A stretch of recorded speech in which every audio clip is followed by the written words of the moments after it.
These are the top 10 competition climbing boulders of all time, in no particular order. And by the end of this video, I want you to rank your favorite competition boulders in this video from 1, 2, and 3, and give me an honorable mention of which competition boulder did I miss in this list. Hello climbers and welcome back. This is Yanya Gambret. Starting off at number 10 in no particular order, Yanya Gambret did this incredible, complex dino move, but at first she did not get it, and despite having a shoulder injury, she's still able to wow us in this competition boulder.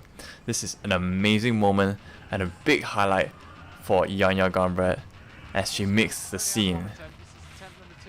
Attempt number 2 for Yanya Gambret. Swings, catches and clutches. Such a beautiful combination of moves strung together. Can she make the top? She is a little hesitant, flies up, oh, and does not catch. She actually stumbles back. This was in 2018 in Innsbruck, one of the biggest bouldering competitions, and such a cool sequence and a beautiful coordination of movements.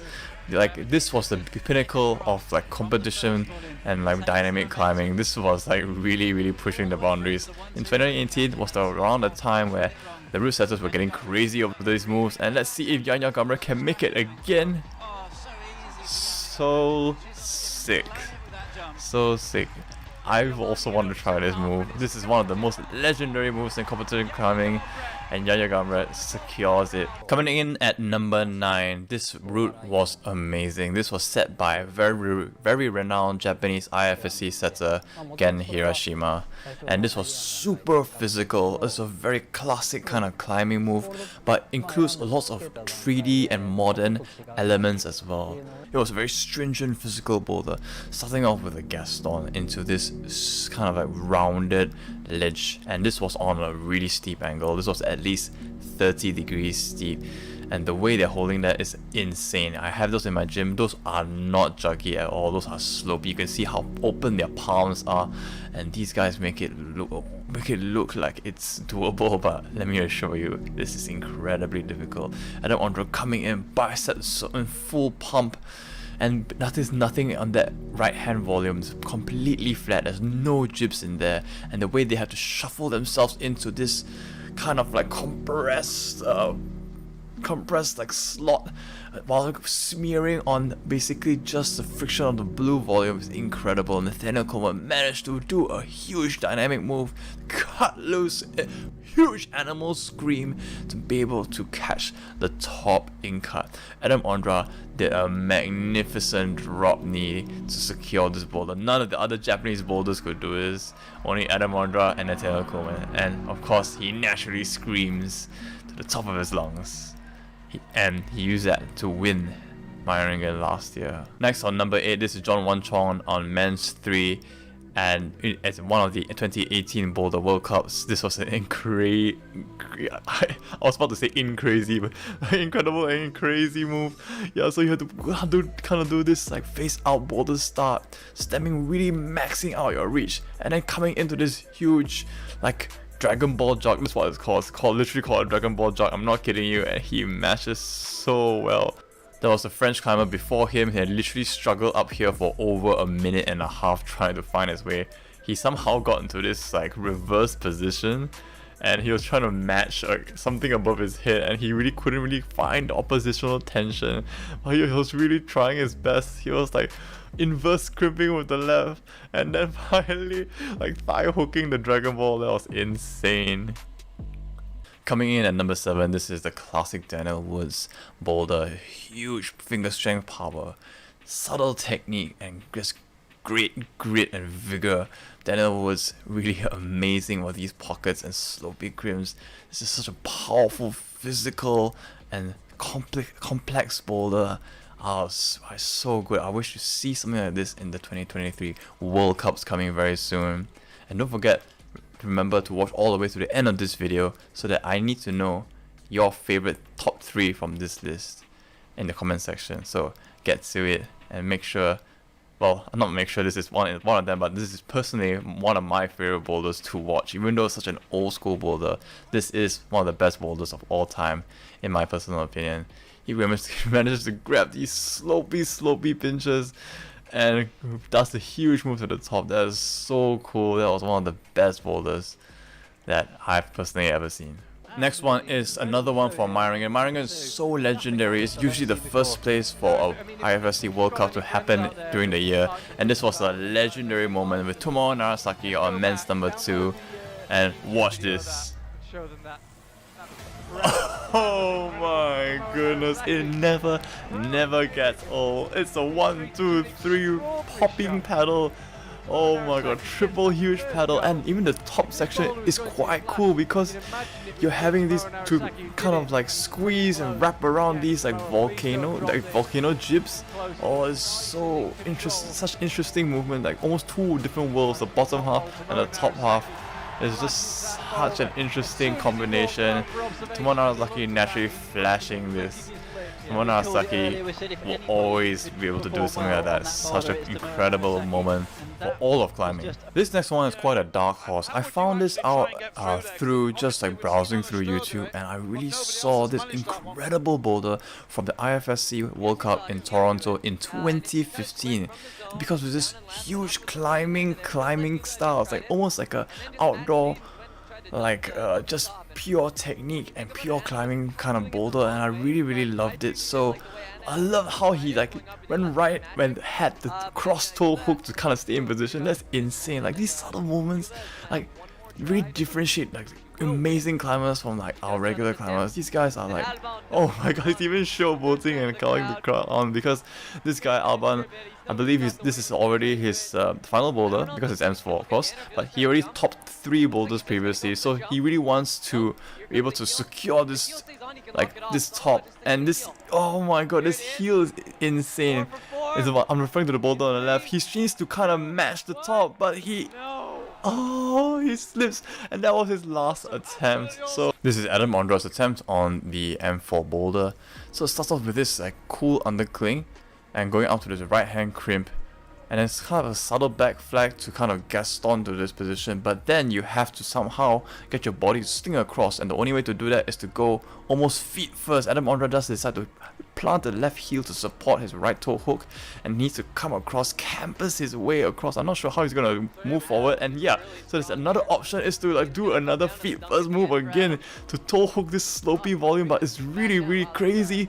And then he's like really turning to almost like 360 underground. Oh my god, I can't believe like falling from this position.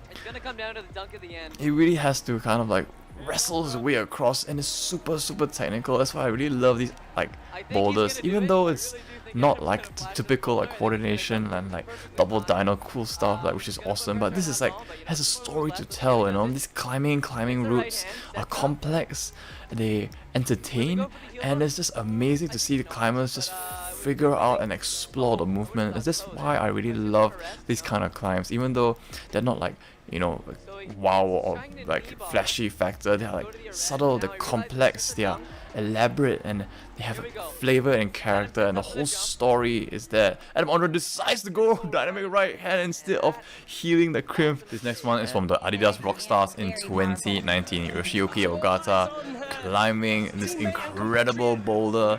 I just love the feet first sequence. It's just like amazing. Feet first into a bicycle toe hook on these slopey angles, and like I don't know how he's able to 360 turn to like compress his way across. And look at this huge move, catching it, and so much control. Like he doesn't swing out violently. Everything's with purpose. Everything's engaged. It's just a beautifully climbed boulder. Oh my goodness, and I just like the style, just topping up on top, you know, like just like a very traditional outdoor bouldering style. So it's so smooth. Actually, this is one of my favorites as well. As you can tell that I love this feet first kind of style of climbing. It's just so cool to see. Miho Nonaka bicycles from the start, Akio Noguchi bicycles the same volume instead. So it's really cool to see the different styles. Akio Noguchi going more rotating counterclockwise, whereas Miho Nonaka choosing to go in more clockwise direction. They still do meet at this lip over here. Miho Naka decides to throw left. Akio Noguchi ponders the right hand but decides to cross throw left as well. And after that, it's just really nice to see her moving across.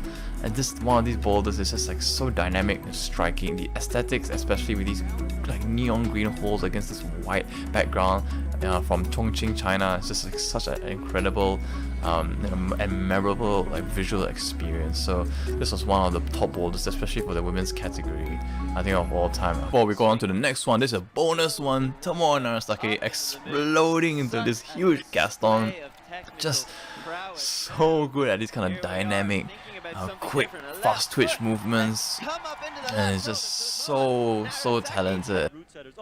And this one is from Brook Rabbit too. The movement here is really cool. This is more of a dynamic kind of movement, but it's like one, and then it's this cool like double pedal swing thing, which is like, I don't know how you would describe it. It's just so smooth for Brook Rabbit to do it. It's like a left, right pedal swing into a foot plant. It was just so beautiful to watch.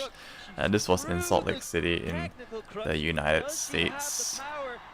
And I can't wait to see the World Cups here again. It's always a great vibe here. It's always like 2 weeks of competition. So 2 World Cups in like within 2 weeks. So that's really fun and exciting all the time. Beautiful how she kind of crosses over and has attention. It's just really great, and this was that time where Brook Rabbit 2 really needed to top to be in the medal podium position. So, and this one was also really cool. It did not get topped, I believe, but the movement from the top is like a campusy move. Oh my goodness, this was so sick. This is Mac Mill from Great Britain here. Oh my goodness, that's so strenuous on your shoulders. I can't imagine like doing that personally. And again, you could flick and he almost gets the top though. Wait, did he get the top? I don't remember. 7 seconds left. 6 seconds. 5, 4, 3. Wait, did he get it? Oh, he did. He did top it. Oh my goodness. That's so sick.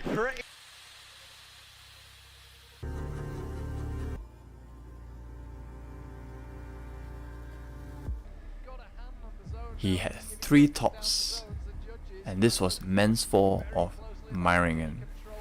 Adam Ondra also had 3 tops, so this was the final boulder and all the stakes were on this boulder. In an era of triple, quadruple dynos, running and jumps, double toe hook catches, you know, monkey, like flip here, flip there, an old school crack boulder appeared to surprise the entire climbing world. And with Adam Ondra here, an old school classic climber who knows how to